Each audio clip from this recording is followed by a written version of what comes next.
Hi, everyone, and welcome to the Jacqueline Groag webinar presented by Palm Springs Art Museum. I am Luisa Heredia, the Chief Education and Community Engagement Officer here at the museum. So I'll start with the land acknowledgement, but also want to note that we are calling in from multiple locations, and for some of us, we are in this virtual space.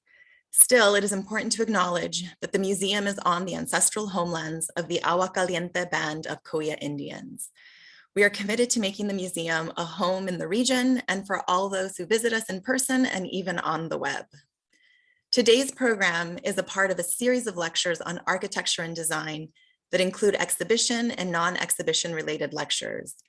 It is also a part of a full roster of public programs that we are organizing this year. We will have our fall opening exhibitions party on November 30th, a family plus day of activities across the museum tomorrow from 1 to 5, and our new lecture series titled Mixed Feelings, Back-to-Back Lectures on Unrelated Topics that are somehow connected.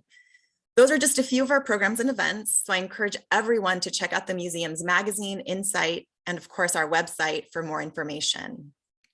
I also want to note that this is our first hybrid event, so thank you for being with us in this moment of experimentation. We very much appreciate your patience with any tough technical difficulties we may have. I want to extend a big thank you to our team, Hillary, Colin, Ashley, Guillaume, and our other staff and volunteers for working to make this happen. We hope that this is the first in a series of virtual programming that we are able to do for the museum. Today's webinar on Jacqueline Groag helps to provide more depth and richness to our current exhibition at the A&D Center, Pattern Play. Drawn from the collection of Jill A. Wiltsey and H. Kirk Brown III, and curated by Darren Alfred, Curator of Architecture and Design at the Denver Art Museum. Pattern Play closes on December 4th, so if you have not had a chance to see it, you still have time to check it out. For those who are with us in the theater today, you can show your registration or confirmation to gain free admission to the exhibition. But for now, here is a teaser video.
I am pleased to have worked with and to introduce Carrie Patterson, who will be moderating today's webinar. Carrie is publisher and editor-in-chief of Doppelhaus Press, a project she began with her Viennese-born father, who was one of the original residents of Jacques Groag's 1932 Werkbundsiedlung house. Doppelhaus publishes exile stories of artists, architects, and other creatives, most of whom originated in Central Europe. Carrie is an artist, arts writer, lover of all things modern, and formerly an instructor of undergraduate and graduate students in art departments throughout Southern California. I will turn it over to Carrie. Thanks, Louisa. And I wanted to first acknowledge that someone very important is in our audience today, which is who is Kirk Brown, and without whose help these books and exhibitions could not have taken place, for his devotion to Jacqueline Groag and bringing her into the light. I want to thank our audience here in person and also joining us from your remote locations. It's wonderful to have all of us together to celebrate Jacqueline. Our first presenter today is Ursula Prokop. She is the author of the Doppelhaus book, Jacques and Jacqueline Groag, Two Hidden Figures of the Viennese Modern Movement. Ursula studied art and architectural and cultural history at the University of Vienna, where she wrote her thesis on architect Rudolf Perko. A freelance art historian in Vienna, Prokop focuses her research on Austrian architecture and culture in the first half of the 20th century and has combined and has contributed to various exhibitions in Vienna and abroad. Her numerous publications center on this period's social, cultural, and political background, on its architecture, and on the roles and positions of some of the protagonists of this time. Our second presenter, Richard Chamberlain, is with us today. Richard and his partner, Jeff Rayner, established London's influential Target Gallery in 1994. The gallery specializes in design from the late 19th century onwards, with a particular emphasis on British design and 20th century textiles and fashion. Chamberlain and Rayner broke new ground with their exhibition, Austerity to Influence, which offered a major appraisal of British design from 1945 to 1962. They co-wrote the celebrated publication, Jacqueline Groag, Wiener Werkstätte to American Modern, and their latest project is an exhibition on the textiles of Andy Warhol, set to open in spring 2023 at the Fashion and Textile Museum in London. I'll just show you Richard and Jeff's beautiful book. And both of these books are available in the bookstore at the A&D Museum. For all of the webinar participants, if you have questions, you can always pop those into the Q&A area down below in your Zoom window at the bottom of the screen, and we will get to those as well as questions in the audience after our two presenters finish. Thank you so much. I'll turn it over to Ursula.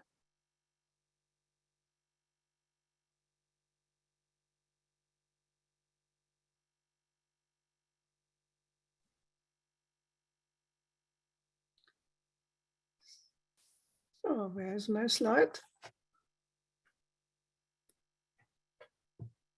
So, good morning. Thanks for the invitation. I'm speaking from Vienna. And first, I beg your pardon for my bad English and my mistakes, but I will try my best. Jacqueline Groag was born, next please, was born Hilde Pick in Prague in 1903. At this time, part of the Habsburg monarchy, she was a member of a German assimilated middle-class Jewish family. As child, she had been in poor health and was therefore educated mainly at home. Her relative isolation from other children left her as a sophisticated naive. Later on, she felt that this situation would have preserved her childlike creativity. Next, please. In 1924, she married Karl Blumberger, a member of a wealthy, art-loving Viennese family. This background enabled her to study at the Kunstgewerbeschule, it means School for Applied Art, in Vienna in 1926, at that time one of the most important schools for arts and crafts. Her academic year at the Kunstgewerbeschule was spent studying in the preliminary course with Professor Franz Žižek, who had developed an unorthodox method of teaching art and design based on children's art. Next, please. Next, please. Hilde, of course, was received with open arms by Žižek and soon became a star pupil. The remaining 2 years at the Kunstgewerbeschule, from 1927 to 29, she spent in Josef Hoffmann's class, the famous Viennese architect, where she specialized in the design of textiles, wallpapers, and posters. The influence of Žižek and Hoffmann was to remain with her for the rest of her life. While she was still a student, she was awarded a first prize for a textile design for Wiener Werkstätte, a famous association of artist craftsmen founded in 1903 by Josef Hoffmann and specialized to produce high-quality modern furnishing and decorative art. Especially for many female artists, it was the first chance to work there. Next, please.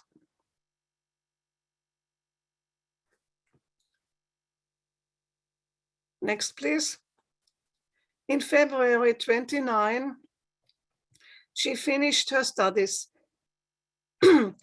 On the top, you can see the date of 15th February 29. She finished her studies. Next, please. 6 months later, in August 1929, her husband, Karl Blumberger, died. As a young widow of 26, she went to Paris, armed with letters of introduction from Josef Hoffmann and others, and spent that time making contact with prestigious fashion houses like Chanel, Lanvin, Schiaparelli, and others, for whom she designed hand-printed lengths of fabric. Next, please. Coming back to Vienna, Hilde Jacqueline soon had a large number of clients, and her reputation as a designer was beginning to grow. For example, some early designs. Next, please. In 1931, a multi-page article was published in the very popular magazine Die Bühne. Die Bühne means the stage. Next, please. Next. Yeah. And next. Most likely, it was her sister-in-law, Marianne Blumberger, who had arranged the contact to the magazine. On the right side, you can see an article with photos by Marianne Blumberger about Adolf Loos. Marianne Blumberger had been a very successful photo reporter in the 1920s and 30s. She published a lot of theater and fashion reports, especially in the magazine Die Bühne. In 1929, Marianne Blumberger married Edmund Bergler, a psychoanalyst and pupil of Sigmund Freud. She worked as a photographer until 1938 and immigrated with her husband in the United States. She died in California in 1980. Next, please. Another well-known photographer from Jacqueline's Hilde's circle was Trude Fleischmann, who kept taking pictures of Jacqueline and later on her future husband, Jacques Groag.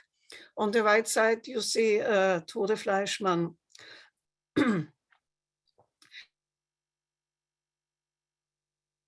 Trude Fleischmann was also forced to leave Austria and immigrated in the United States. There she continued to stay in touch with the Groags, and even in the 1950s, she took impressive photos of them. She died in 1990 in New York. Next, please.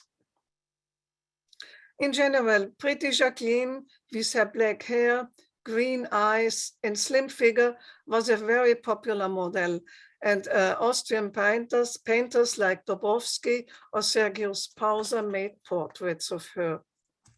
Next, please. Around 1930, Hilde Jacqueline came in contact with her future husband, Jacques Groag, an architect and pupil of famous Adolf Loos. Probably they met at the hot spot of the Viennese art scene at this time at the fashion salon of the Berger sisters.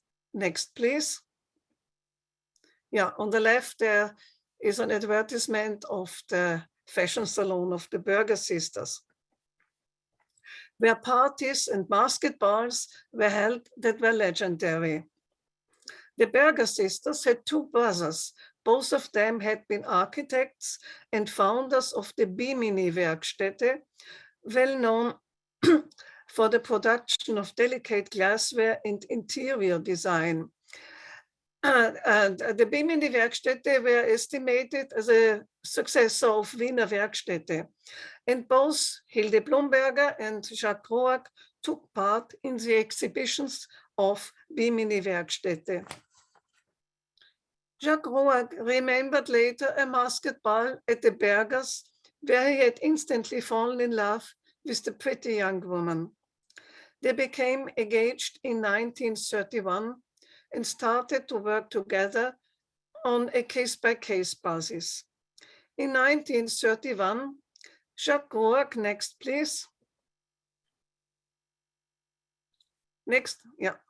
Jacques Groag erected the house Stern in Berchtoldsdorf, a small village near Vienna, where Hilde Jacqueline made the designs for the curtains.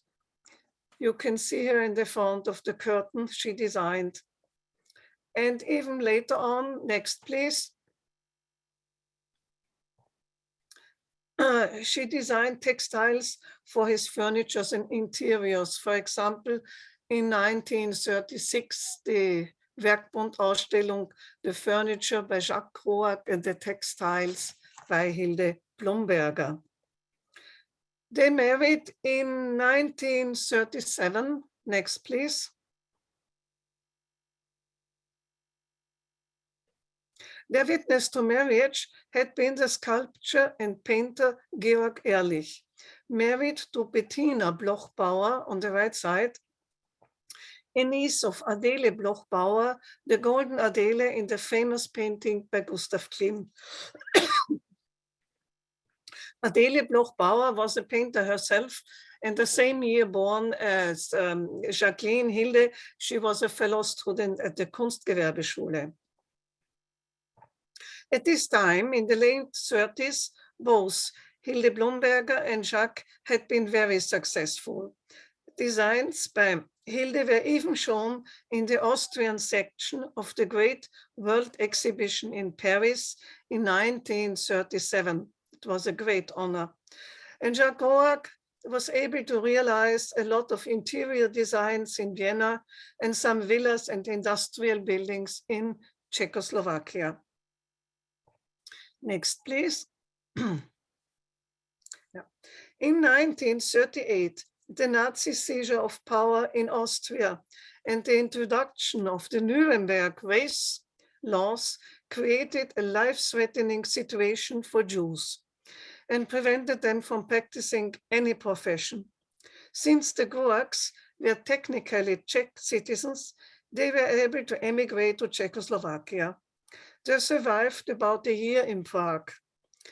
In spring 1939, when Germany extended its occupation to the whole of Czechoslovakia, they were again forced to flee, and in a long and adventurous journey eventually came to Britain. The Groags were given temporary shelter in the London home of Hans and Annie Moller. Next, please. Yeah, Hans and Annie Moller, for whom Jacques had built together with Adolf Loos the famous Villa Moller in 1929, now the residence of the ambassador of Israel. Next, please. Later on, Hilde and Jacques were given a permanent apartment in the Isokon Lane Road flats in Hampstead by Jack Pritchard, the owner of a successful construction office who had good contacts to the architects of German Bauhaus. Therefore, several immigrants lived there. The beginning was very hard for the Groags. Britain was at war with Germany and the economy very poor. Hilde changed now her first name into Jacqueline because Hilde sounded far too German, and also she wanted to demonstrate that she and her husband would work together as a team. A few years younger than her husband, she got along better. After all, textile design required fewer financial resources than architecture. Next, please. She was becoming well known and her work much sought after. Her bright and lyric designs based on the aesthetics of Wiener Werkstätte and contemporary painting like Paul Klee or Raoul Dufy conveyed the latest fashionable chic. Often called Madame Jacqueline Groag, she made designs for fabrics, carpets, wallpapers for great British companies, and the last covers for well-known magazines like the Ambassador. Next, please. Massive post-war exhibitions also helped to improve the situation of the Groags. Beginning in 1946 with the exhibition Modern Homes and Britain Can Make It. Next, please. Yeah, that's a room designed by Jacques Groag and the textiles by Jacqueline. Next, please.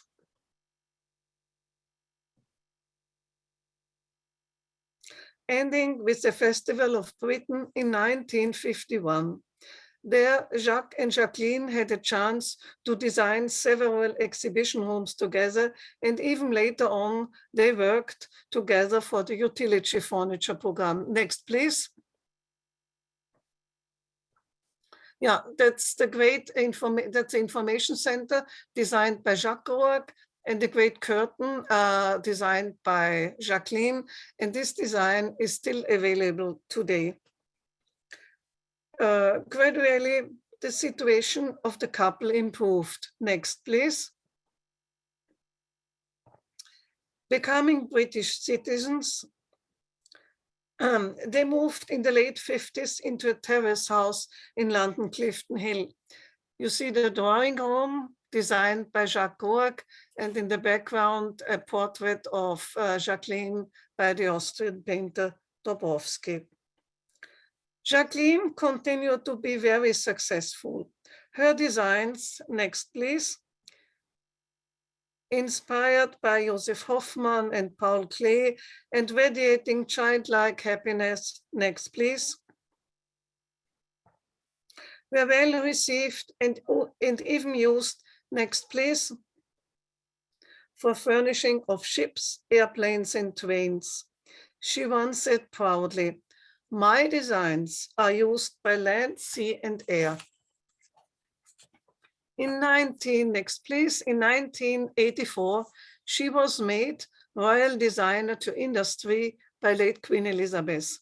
She died 2 years later, having outlived her husband 20 years. Thanks.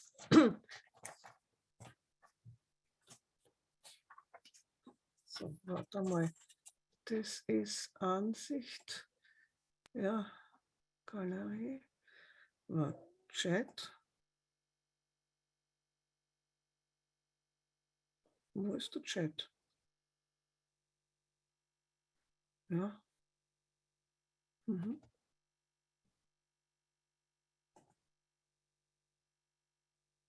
Aha. Come on. Mhm. Aha. So.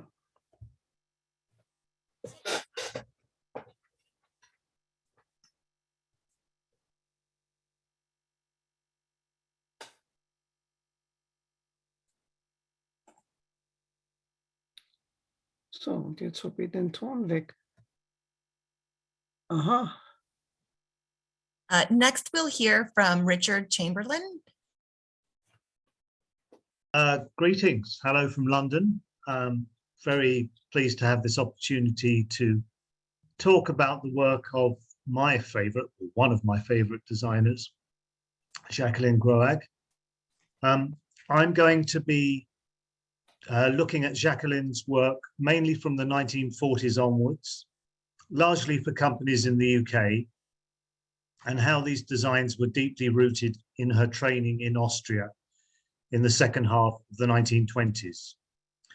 I'd like to briefly explore how her unique and highly individual talent was underpinned by several recurring themes that she would revisit time and time again, and how she was able to apply them across a wide variety of disciplines for over 50 years, always keeping them infused with a freshness, vitality, and humor.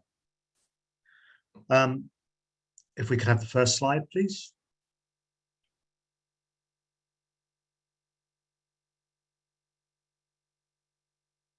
So here we see Jacqueline at the drawing board in London, circa 1957. But let's go back some decades. I think in order to completely understand Jacqueline's work properly, we have to go back to the mid-1920s and to the Arts and Crafts School in Vienna, and to her two primary influences, her tutors, Professors Šešek and Hoffman. So next slide, please. Franz Šešek, a painter and designer whose radical teaching methods explored the child and its approach to art. He was interested in, and I quote, the spontaneous artistic activity of the child, essentially a way of seeing the world through the eyes of a young boy or girl without the outlook that comes with maturity and experience. I suppose it's somewhat, there's a distinct parallel actually with what was happening in Paris, maybe a little later than this, but with the Paul Poiret and the École Martine, the Atelier Martine. What we're looking at here is an embroidery, a woolen embroidery from Šešek's juvenile art class, designed by a 10-year-old boy and sewn by a 14-year-old girl. So Šešek's art classes were to color Jacqueline's attitude to her work in both her choice of subject matter and her approach to the subject. Jacqueline, as we've heard, was seen as a star pupil by Šešek. Her lack of formal education, having been tutored at home, was seen as an absolute plus by him. In fact, Jacqueline would often refer to herself as the sophisticated naive. She was of the opinion that everybody has a particular inner age throughout their lives, and Jacqueline's was that of an 8-year-old. Next slide, please. So here we're jumping decades forward to the 50s, the very early 50s. This is Kiddestown, a wallpaper she designed for John Lyne. So this is some 26 years after leaving studies with Šešek, and it was exhibited at the Festival of Britain in 1951. It epitomizes this approach, her concept being that if a child wished to, they could color in the outline drawings, use crayons and color it in like a coloring book. Obviously, this was a none too favorable concept with British middle-class households, but that was her take. She was happy for this wallpaper to be used primarily in nurseries but also to decorate adult rooms as well. She saw no distinction. So back to Austria, Jacqueline was fast-tracked to study the design of textiles, wallpapers, carpets, and posters under Josef Hoffmann, who, as we heard earlier, was the co-founder of the Wiener Werkstatt. Next slide, please. And we're looking at Adler, which is a textile designed by Hoffmann in 1910. Importantly, Hoffmann was an architect, and as well as a designer, he brought an architectural formality to the approach of his pattern designs with the use of a compositional grid, which is obvious, very evident in this design here. This grid was something that Groag underpinned her work with to a greater or lesser extent throughout her design career. Next slide.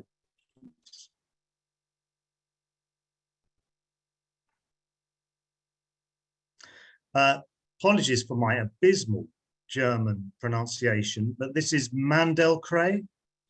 It's a textile by Eduard Wimmer Visgrill and produced by the Wiener Werkstatt in 1910, 1911.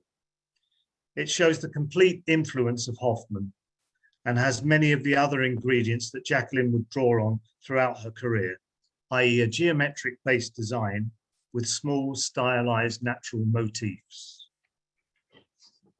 We have the next slide, please. So we jump ahead again to 1952-3, and a classic example of this use of the grid by Jacqueline in a textile for David Whitehead, 1952-53. I think this is a good example to show that it's not always discernible as to which decade some of her designs were produced in. There's almost a timeless quality to them.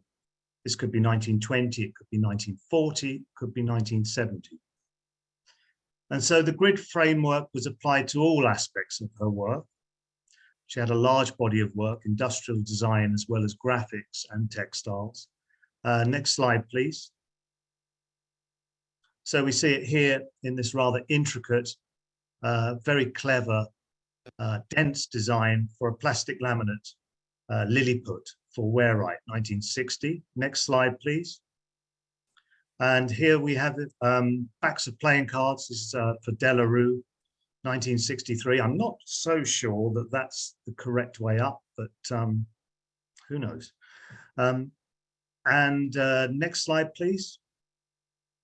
And this rather impressive geometric design, this woolen textile for dresses from about 1967, which is a very impressive piece of work. It really gives people like Werner Panton a run for their money, but all suffused with this grid format.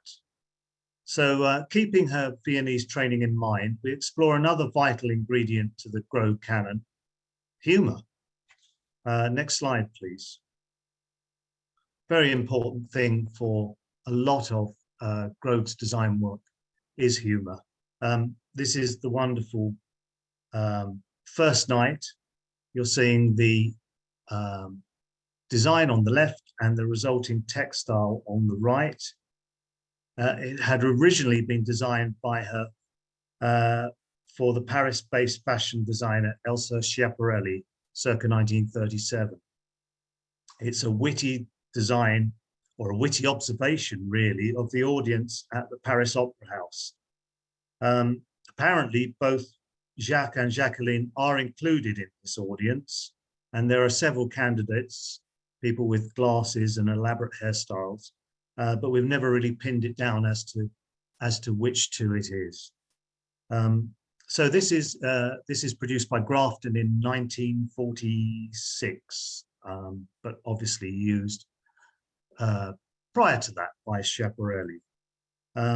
First Night epitomizes her many small-scale, cleverly constructed patterns, ideal for dresses and blouses. The Hoffmann grid is still in evidence, but obviously treated quite loosely.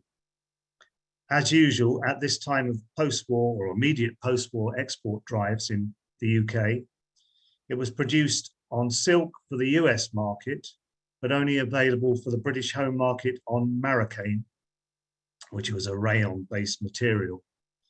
This is a classic case of the well-used slogan at the time, Britain can make it, but Britain can't have it. Next slide, please. So, First Night is one of many small-scale witty dress patterns for F.W. Grafton and Son. And in a taped interview, she mentions several. The taped interview is a fascinating interview. It still exists, the tape. I think it's in Reading University, and it was made with the historian and writer Isabel Anscombe probably from the early 80s, I think. And she talks about several of these very intricate small-scale patterns with lots of figures. One of them was based on the Victory VE celebrations in London in front of the palace. Must have been incredible. All of the faces bobbing up and celebrations going on. One can only imagine just how brilliant it was, because it still remains untraced, unfortunately. What we're looking at here is another of these for Grafton, and it's produced on parachute nylon. After government surplus stocks of it were released on the market, on the UK market, to ease shortages of available cloth in 1946, cotton was very, very at a premium at the time. Next slide, please. This is a further example, this time produced by Moygershell, Stevenson and Son. Moygershell, a sort of linen-like type rayon, and it's from around the same date, just at the end of the war. And it's a deceptively simple looking composition. The dense complexity of the repeat gives an impression of an infinite variety of buildings. Although it's intended as fashion yardage, Jacqueline used this very textile for curtaining in her own home. One can only assume it was one of her favorites. One more from this period. Next slide, please. Another deceptively simple appearing design. It serves well to illustrate her ability to breathe new life into stereotypical British floral prints. And there are a lot of them at the time. So this was seen as a breath of fresh air, really, her take and approach. Next slide, please. And we just backtrack to 1928, really just to show you the grounding at the Wiener Werkstatt. And this is by Mathilde Flogel. And it's the same sort of casual use of the subject matter, but a different take on a floral design. The thing about Jacqueline is she made no distinction between designing textiles for the clothing market or for the furnishing trade. She was just as happy to design a dress silk as much as a luxurious woven textile for the Edinburgh weavers, which is a little different to some of her British contemporaries who took a rather more snooty line towards dress goods firms. They were more allied or more interested in working for exclusive or furnishing firms, etc. So have the next slide, please. And Ursula has already shown you this. This is an ambassador cover from 1948. But it's a good example of her graphic work. She undertook graphic work all throughout her career, both here and in the US. She designed 3 stunning covers for the Ambassador magazine, which was an British export magazine. And this one we're looking at is from 1948. For me, the use of crayon and the repetitive theme takes a very good nod to Paul Klee, but it also gives a feeling of a child aimlessly doodling over and over again on a piece of paper. And apparently it was actually produced as a dress textile by Grafton, but again, it has never surfaced. I'd like to briefly look at some other favored themes or subject matters that Jacqueline used throughout her career. Next slide, please.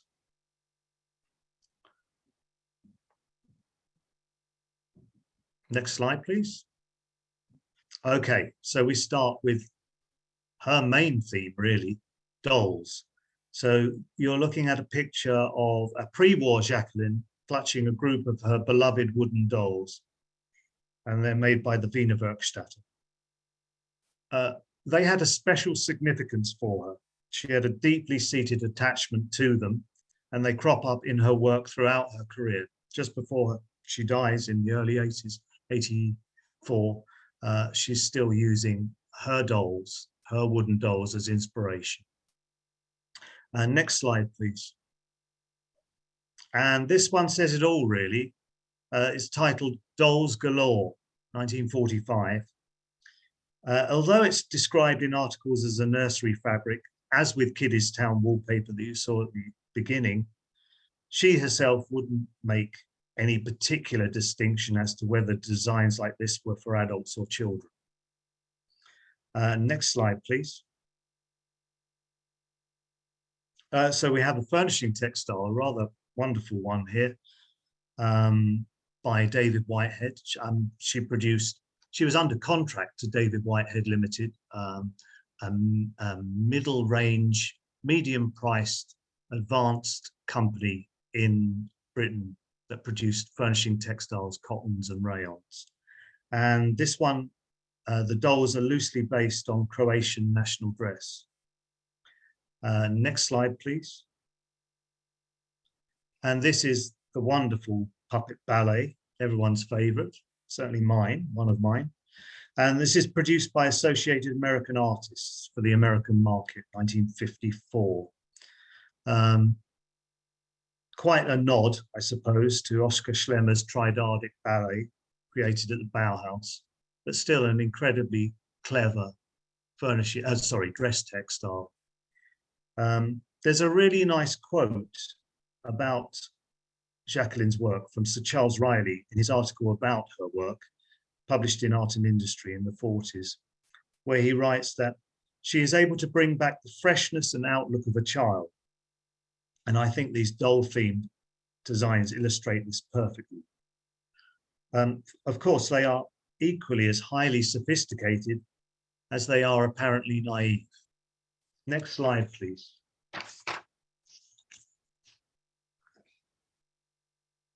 Okay, so we're in 1967, and Paper Dolls is the title of this one, using the grid to its full effect and a much more geometric take, slightly more abstracted take on the doll in a very 1960s colorway. So Paper Dolls. This is about the same time as a mock-up for a proposed limited edition book she made. Actually, that was from 1982. I'm telling you wrong there. It's from 1982, a proposed limited edition book, which was sadly never produced. And in several blank pages, I've seen it in the archive at the Art and Design Archive at the V&A. She simply writes over several blank pages for my dolls, but sadly it never materialized. Next slide, please. Tulips. So tulips, this is an American textile, unsure of the origins, who printed it. Tulips and stylized flower heads generally were chosen subject matter for Hoffman and for others at the Werkstätte, often treated in this flat, stylized way with zigzag decoration or stippling. And if we go to the next slide, you can see a carpet design by Hoffman, apparently. And on the bottom left vignette, you see this tulip motif that I'm talking about, which you'll see recurring throughout Jacqueline's work and certainly by other Werkstatt designers and Hoffman's teaching with the zigzag decoration. Okay, next slide, please. So again, treated very loosely here, tulips in a Hoffman type grid. Various friends and associates of Jacqueline that we interviewed for our book some 12 years ago now have remembered the Groag household would almost always have vases of white tulips dotted around the interior. So tulips were a big thing for Jacqueline. Next slide, please. So this is a design 1929, produced by Jacqueline or designed by Jacqueline, Wiener Werkstatt production. Tulips used to great effect as well, obviously, with polka dot decoration. Originally created in 1929, as I say, it resurfaces again in 1945 as artwork for a wallpaper. It's actually fairly recently been discovered, the original textile, and it's in the Wiltsey Brown collection. So it should be on the walls there, I think, for you to look at after the webinar. All of these really serve to illustrate how early Viennese designs were still very relevant to, or very palatable to post-war interiors of Britain and America. Very quickly, I'd just like to touch on a couple of other motifs favored by Groag. Next slide, please. So again, 1929, but we're looking at quills, feathers, and arrows. Next slide, please. Terrible pronunciation again, sorry about that, but it's Berggeist by Max Schneernick from 1924, using this quill arrow motif. And next slide, please. Papagena by Matilda Flogel, 1928, again using feathers or an abstracted feather type motif. And next slide, please. And we have a Groag dress fabric for Grafton, late 1940s, using all of the motifs that she probably learnt or was introduced to at the Werkstätte under Hoffmann. And of course, the heart motif crops up frequently in every decade of her work. Next slide, please. This is a Valentine's card design, 1960s, probably for Hallmark cards. And I just thought I'd finish that little section with that because it's such a wonderful design. So I'd like to talk about her work with designers, architects. So we have the next slide, please. So originally commissioned, this textile has the title Urns and Columns. I'm not sure that that's an official title, but it's what it's become known as. It was originally commissioned by the architect Dennis Lennon, who was the director of the Rayon Design Center, for use within its interior, which was a large Georgian house in Mayfair. The brief was to harmonize with the subtle coloring of the original plasterwork. Groag made splendid use of collage here, somewhat akin to the cutouts of Matisse, I feel. And then next slide, please. This is a fantastic piece of work. It really is a unique thing. This is the Living World screen designed by Jacqueline for the Festival of Britain in 1951. She was commissioned to undertake the design of this three-dimensional screen for the Living World section of the Dome of Discovery at the Festival of Britain.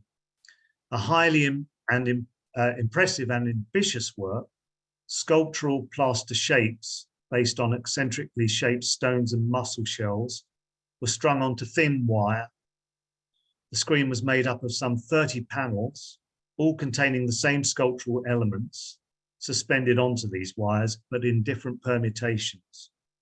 It shows her ability to work equally effectively in 3 dimensions as well as 2. The screen inspired Jacqueline to create a number of textile designs loosely based on its composition. This was commissioned by Misha Black of the Design Research Unit, or DRU as it was known, which was Britain's first real design consultancy.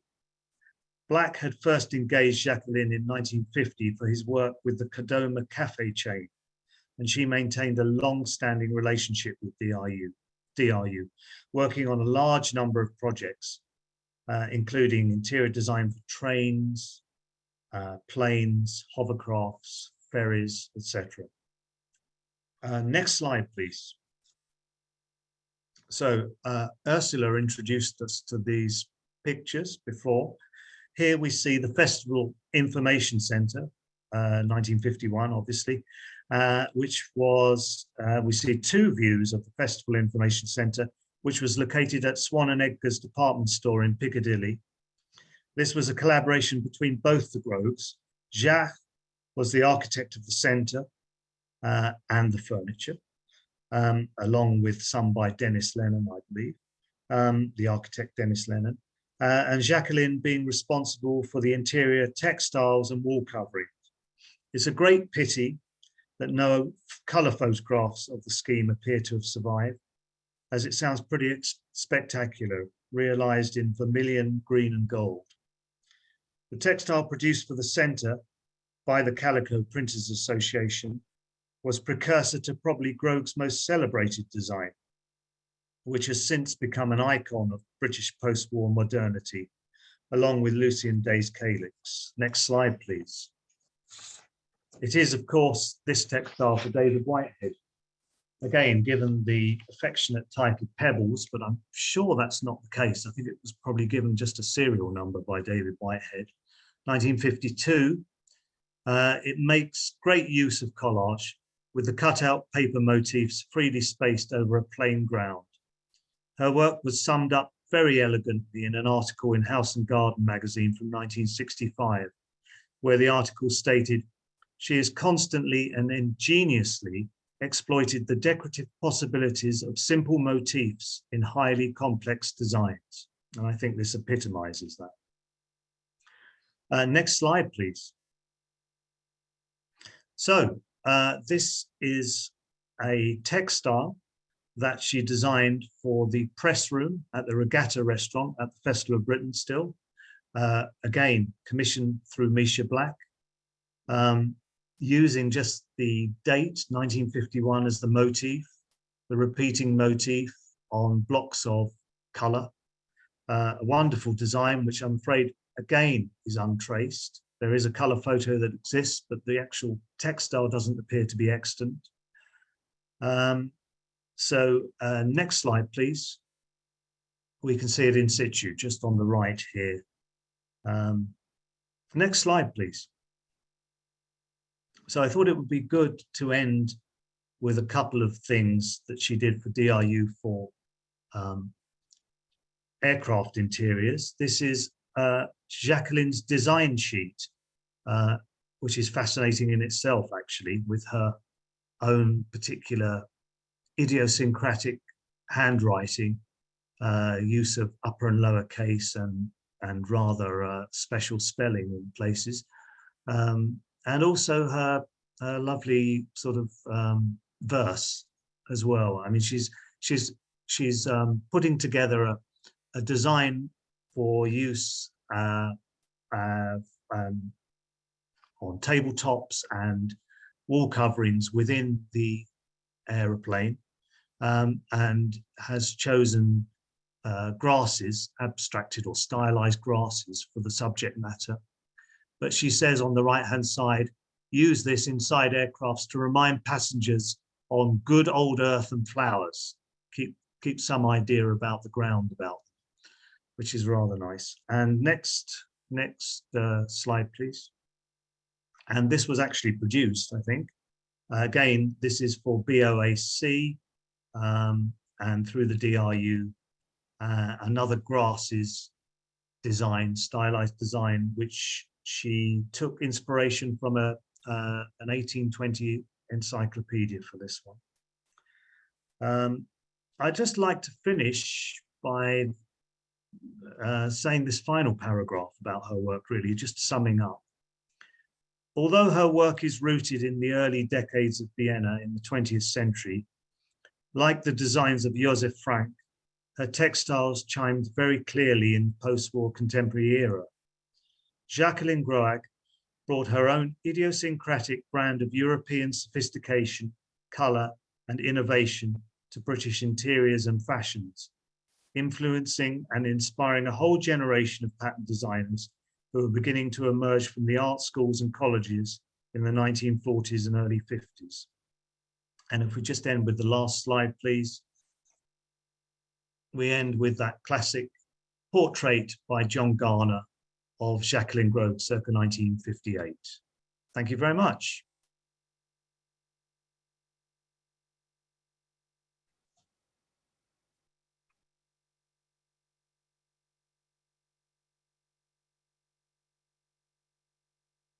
Thank you, Ursula, and thank you, Richard, for such wonderful presentations on Jacqueline Groag.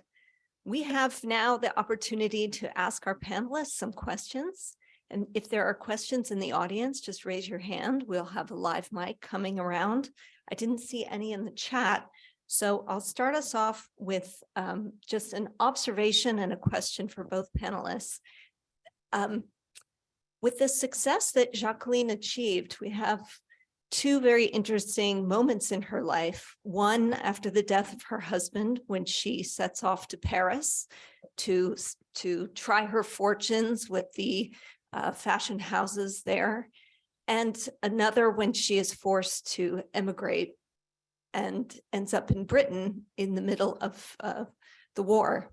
So I'm wondering if both of you could address separately those eras for her and think a little bit about how she entered into the world of fashion. What kind of help did she get? Was it networking? Did she have a portfolio that she assembled? What do we know about her? Did she have help from other immigrants? Was she introduced to people, or was she perhaps discovered in some ways? And if so, by whom?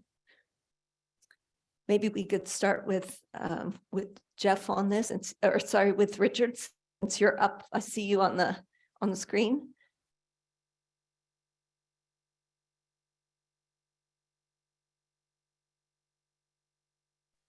Richard, you're muted. Okay, sorry. I think Ursula could probably tell you a lot more about the Groag's connections pre-war, but certainly they were very well connected people throughout. One could see in the post-war period when they arrived from mainland Europe, that when they came to London, they were welcomed with open arms by the modernist community. Isaac-on Flats, there was a flat for them. People like Gordon Russell and Jack Pritchard would have helped them greatly, I'm sure, with any work. And in fact, they did. Gordon Russell certainly helped Jacques Groag with furniture and some architectural and exhibition commissions. I think what you have to bear in mind with Jacqueline, she is a little business lady. She's very, very, very, or a businesswoman, I should say, very, very acutely aware of what she must do to propagate. Karen Willinger, who was an Austrian, who was Jacqueline Groag's assistant in the immediate post-war period, maybe a little before that as well in the war, said that the Groag studio, Jacqueline's studio, was set up so that dress goods manufacturers, the commissioning people, could come down and visit the studio, and they were actually put up overnight. They didn't have to go to a hotel. There was a spare room for them. They were given breakfast. Karen, one of her jobs was to give breakfast to the people from the fashion printers, from the textile companies. So I think some of it comes from an absolute business head as well, plus the talent.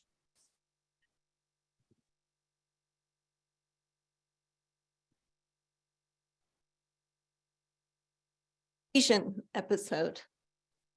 Ursula, would you like to address the Parisian episode?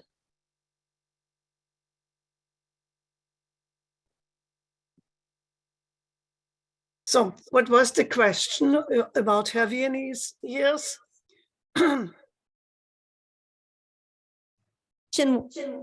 we're going to get feedback on that. Ursula, I would love to understand a little bit more about her episode when she went to Paris if you could discuss the environment there and how she actually went to these fashion houses. You said she had a letter from Joseph Hoffman to introduce her to different people, but do you know any more about her associations there or how she might have achieved some of her early introductions and success? I think there was a sort of female network at this time. There were a lot of female photographers, journalists, and they made the PR for the artists and connections. And yes, she was in contact with the Kunstgewerbeschule in a great world exhibition in Paris in 1937. She collaborated with Erna Kopriva, the assistant of Joseph Hoffmann. That's yeah,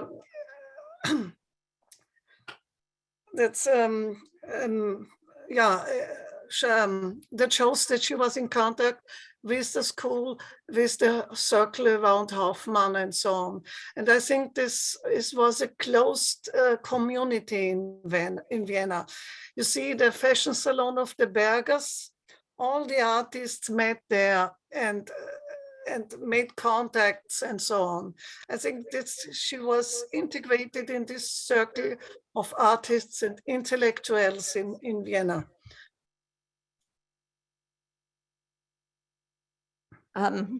If there a question in the audience we could go to, otherwise I have a few more burning questions. All right, I'm going to ask another question specifically toward Richard. I'd like to know how Jacqueline stood out among other female designers in Britain.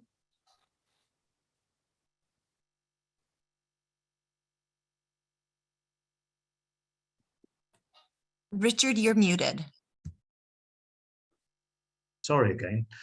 Okay, so from what we've seen earlier tonight in both the presentations, I think she's bringing all of the her Austrian training with her. And there were a few other Austrian designers, emigre designers, going to London just before the war and during the war. Marion Mahler was another one from the Kunstgewerbeschule. But I think she had a unique talent. I mean, obviously, her training with Zizek was about keeping the spontaneity of the child. But I think it was a bit more deeply seated for her. It was actually something, a great imagination for her. I mean, her talk about this inner age that she had, and the use of the doll motif. I mean, it was a rather unique viewpoint she had, and it greatly appealed. And again, I think she was very willing to do any work. So dress textiles, furnishing textiles, graphics, it didn't matter. This comes from the Werkstätte again, where it's cross disciplines. There's no big boundaries between things. She was able to turn her hand and her talents to everything. And if she was asked, she would do it.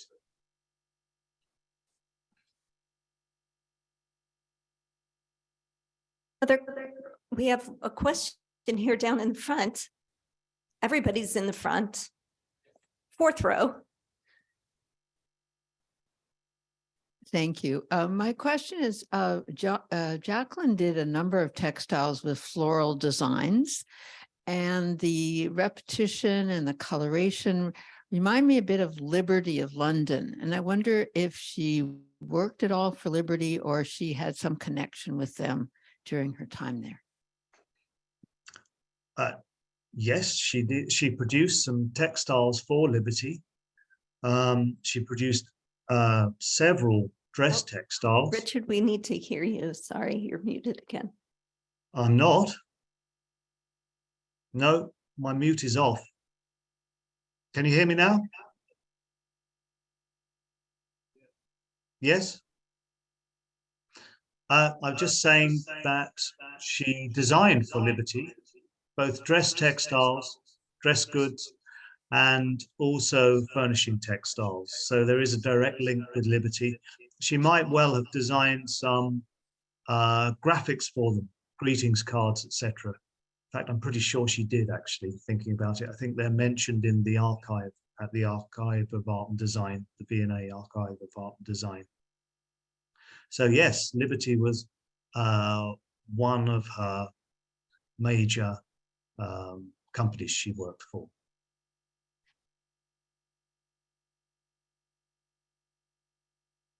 That question, I'd like to build off that question to just sort of tell you briefly an experience of mine is that I was able to go to the V&A to their reading room and request some of the Groag archives and was able to page through some of her, you can actually with white gloves, go on and look, go there and look at some of these and see very close up, as you can also in the exhibition, the way that Jacqueline used a lot of collage. She was interested in mixed media. You can see that she was investigating shapes, not just two-dimensionally, but also three-dimensionally, the way she was cutting things out, layering on top of with vellum, some transparencies. So the question then that I have for both of you is, what did her studio look like? Where did she actually make work when she was in Vienna? And where did she make work in London? And would people come to these studios? Did she have assistants? Do we know anything? I think, Richard, in your book, it's documented a little bit, but I'd love for you both to be able to talk a little bit about that for our viewers and our attendees here.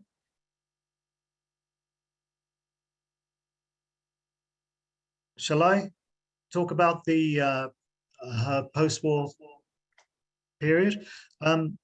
Well, she had a studio in Albany Terrace, which was firstly a sort of shared flat, actually, with other ladies and who were professional designers and architects. And slowly but surely, that became her studio.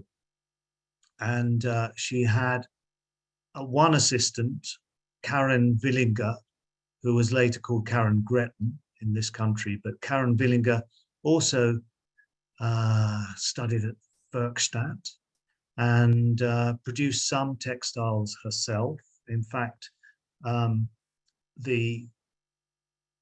is a little animosity between the two of them at the end, because Jacqueline's setup with the studio was such that, as I said earlier, she made it a very welcoming situation for textile manufacturers to come and visit them and to go through work and to even stay. And Karen was her assistant and had a very small room off the studio. And it so happened that Karen showed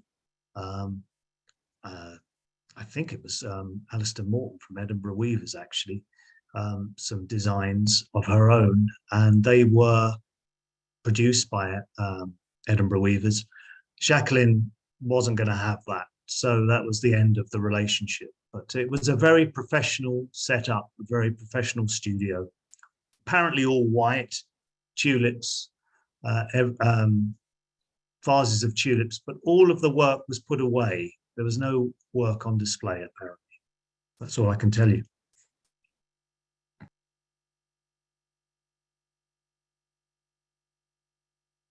Like to add on to that, to describe her early work life and environment, and how she was able to make her work in Vienna.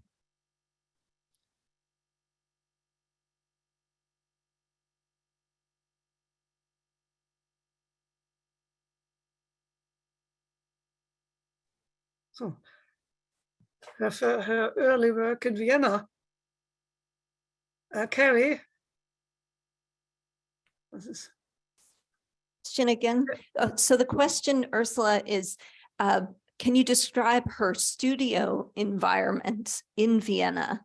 Was she No, working no. primarily at the school? No. Did she have her own studio? Did she work No, out of her small no, the apartment prob- with Jacques? Do you know anything about how she produced her work? No, no. Sorry, because about her early years, we know only nearly nothing. There are only some articles and some designs in the archive of the Museum of Applied Art, but there's really nothing. I don't know where her studio was. Maybe she could work in the school, again, in the studio of the Kunstgewerbeschule. I don't know. It's very hard to to tell something about her early years. We know nearly nothing. I could just jump in. I mean, there's that one image of her in De Bühne, I believe, where she's painting on the floor.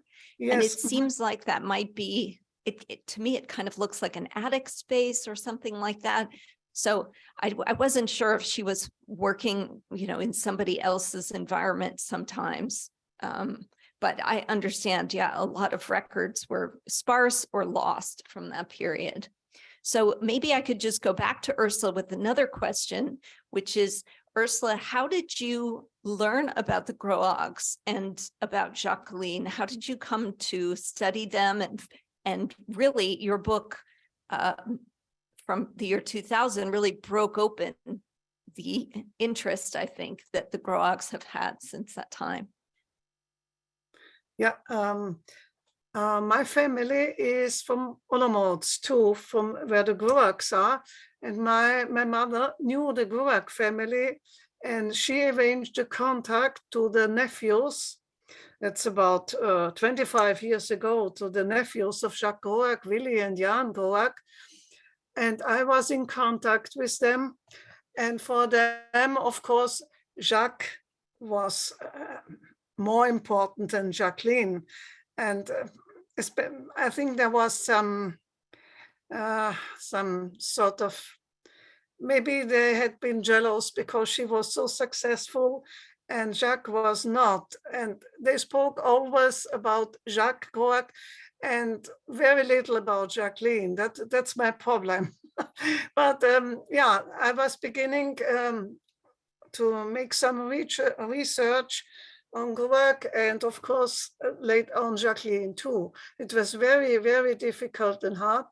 There were little some in archives in Vienna, in the archive of the Museum of Applied Art, archive of the Baupolizei, and I've been in Czechoslovakia, in Olomouc, and I've been 3 times in England, in London, in Brighton, and I've been in Israel talking with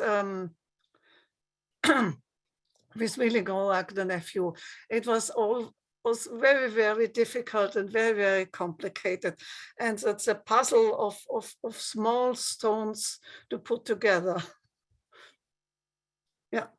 That was my very difficult research. In the audience, I think an audience member has maybe a follow-up to this. Go ahead. Well, no, not a follow-up. It's a different question. Oh, great. Okay. I was just curious. I know at some point she was born Jewish, and I know at some point she converted, I'm guessing, to Catholicism. And there's been a lot of discussion about her being somewhat childlike. Her inner age was 8 years old. I'm curious if either religion and or some sort of spirituality influenced her work at all. I mean, to convert out of Judaism at that time had to be somewhat unusual. And so I'm just curious if any kind of spirituality or religious belief played into her work at all. Mm-hmm.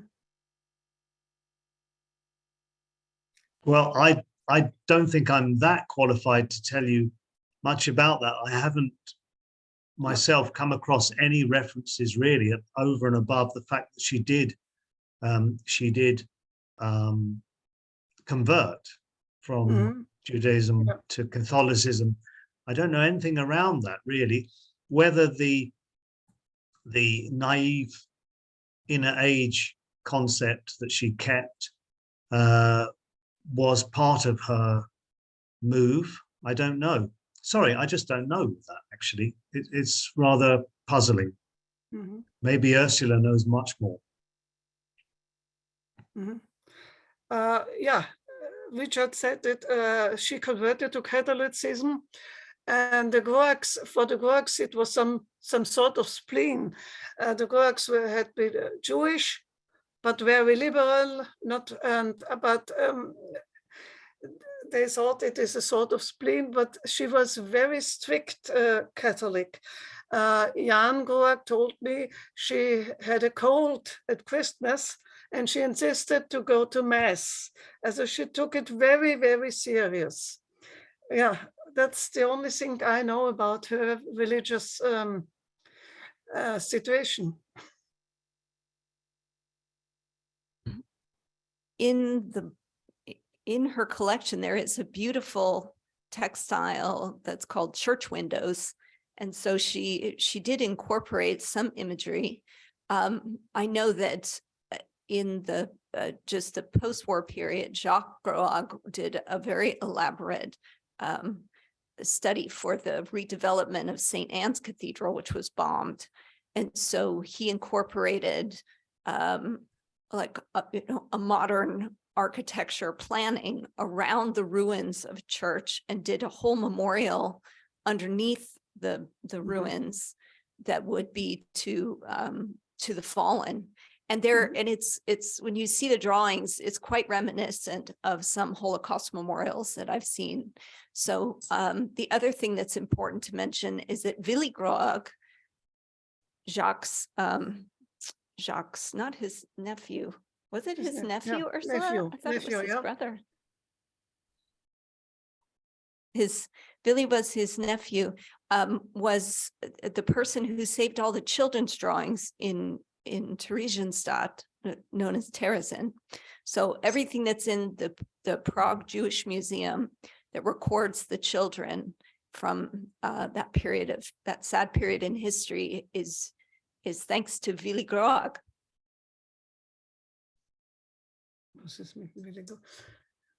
What do you mean, Willy If we Groag? have other questions, please assert them. I have one more for the panelists, and then maybe I think it's time to close up, but I want to give the audience one more opportunity. All right, people are telling me, oh, what?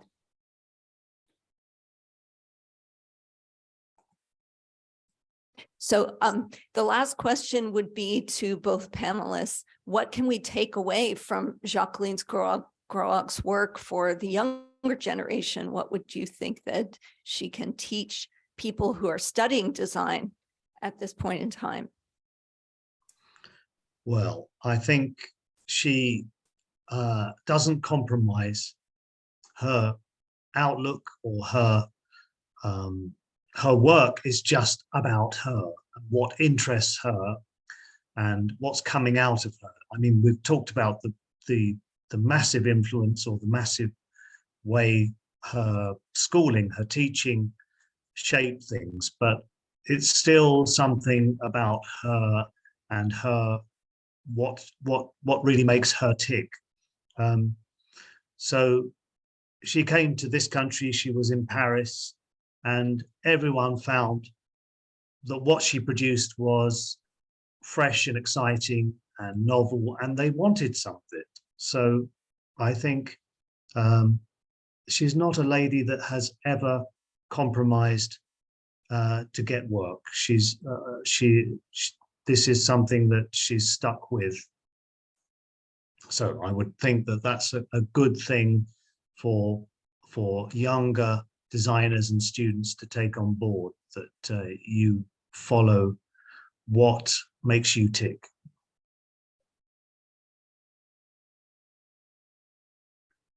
Yeah. Tribute to that idea. Shall I say some words to this problem? I think she was a very tough woman living in a male-dominated world, being Jewish in Vienna, there was a lot of anti-Semitism. Being Jewish, she had to leave the country and to immigrate, and nevertheless, she didn't give up, and she was successful. I think she was a fighter and a very tough woman. And even her physique, she was a small and tiny woman, but nevertheless, she was a fighter, and yeah, I think I'm admiring her just for being so successful and being so tough. Also, just to add that when she came to Britain, Jack was not in a good state often. There was some kind of mental breakdown, and she really had to carry the can or become the breadwinner. I mean, as Ursula says, she's tough, single-minded, but very talented as well. I think that's an important note to end on, that the two of them also had this dependence on one another. And perhaps to the question in the audience about spirituality, you had a split between the two of them, because Jacques, his entire family ended up in concentration camps. And they survived. There are descendants in the United States and in Israel, and in the ISACON, where we had our book launch for Ursula's book, and where I met Richard and Jeffrey, who couldn't be with us today, but we were all standing there with another nephew, Shmuel Groag, and he was able to also contribute a lot of stories about the Groags. So I think there's something very important there about her perseverance and also the partnership, and then the way that she succeeded for 20 years after, it was 20 something years after Jacques died, and she continued on this wonderful path for herself. So I think we can end there, and I just want to thank everybody who came out. I want to thank the Palm Springs Art Museum again, and I want to thank Kirk and Jill for their collection and their devotion to Jacqueline. I hope that this show will be seen in other locations as well. It's already been in Denver and in Arizona. So we look forward to it traveling further. All right, thank you so much. So, thank you too. Thank you. Goodbye. Goodbye. Thanks. Goodbye. Yeah, I'm not sure. Am I on screen?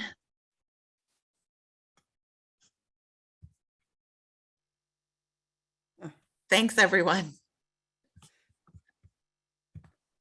Just a reminder for those who are in the audience, if you can hear me, that you can see Pattern Play until December 4th. If you're in the audience today, you can show your registration for free admission to the A&D Center. So head over there if you haven't yet kind of seen the exhibition. Bye.